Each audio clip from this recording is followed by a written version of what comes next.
சாதிக்கணும்னு நினைக்கிறவங்களுக்கு எதுவுமே தடை இல்லை. சாதிக்கணும்னு நினச்சிட்டா மட்டுமே போதும் அப்படின்றதுக்கு பெரிய உதாரணமே இப்போ நான் சொல்லக்கூடிய இந்த ஒரு விஷயம்தான். கேரள மாநிலம் வயநாட்டை சேர்ந்த கன்னியாஸ்திரி சபினா. இவங்களுக்கு வயசு 55 ஆகுது.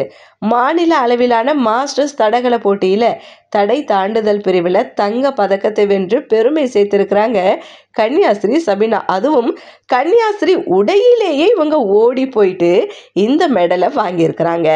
துவாரகா ஏயுபி பள்ளியில் உடற்கல்வி ஆசிரியராக பணியாற்றி வரக்கூடிய கன்னியாஸ்திரி சபினா 55 வயதுக்கும் மேற்பட்டவர்களுக்கான தடகள போட்டியில் இவங்க பங்கேற்று மின்னல் வேகத்தில் ஓடி போயிருக்கிறாங்க.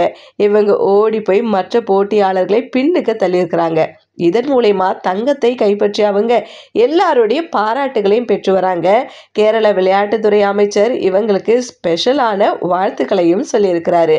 ஆக்சுவலி கன்னியாஸ்திரி சபினா என்ன சொல்கிறாங்கன்னா, சின்ன வயசுலேருந்தே எனக்கு விளையாட்டின் மீது ரொம்ப ஆர்வம் இருக்குது. நான் 9th ஸ்டாண்டர்ட் படிக்கிறதுலேருந்தே தேசிய அளவிலான தடை தாண்டும் போட்டியில் பங்கேற்று பல பதக்கங்களை நான் வாங்கியிருக்கேன். அடுத்த வருஷம் ஓய்வு பெற இருக்கிறதால ஃபைனலாக ஒரு முறை தடகள அரங்கில் களம் காணணும் அப்படின்ற ஆசையோடு தான் இந்த போட்டியில் பங்கேற்றேன் அப்படின்னு சொல்லியிருக்காங்க. பங்கேற்றது மட்டும் இல்லாமல் தங்க பதக்கத்தையும் வாங்கி வெற்றி வாகை சூடியிருக்கிறாங்க. அதுவும் கன்னியாஸ்திரி உடையிலேயே அவங்க குடுகுடுன்னு ஓடி இருக்கிறாங்க பாருங்க. அந்த வீடியோ பார்க்கும்போது நமக்கே ரொம்ப ஆர்வமாக இருக்குது. நம்மளே இவங்களை என்கரேஜ் பண்ணணுன்ற விருப்பத்தை தான் உண்டு பண்ணுது. இன்றைக்கி ஸ்போர்ட்ஸில் ஏதாவது ஒரு காம்படிஷனில் கலந்துக்கணுன்னா அதுக்கான பிரத்யேக உடையில் அதுக்கான பல ப்ரிப்ரேஷனோட ப்ராக்டிஸோட களம் காணுவாங்க.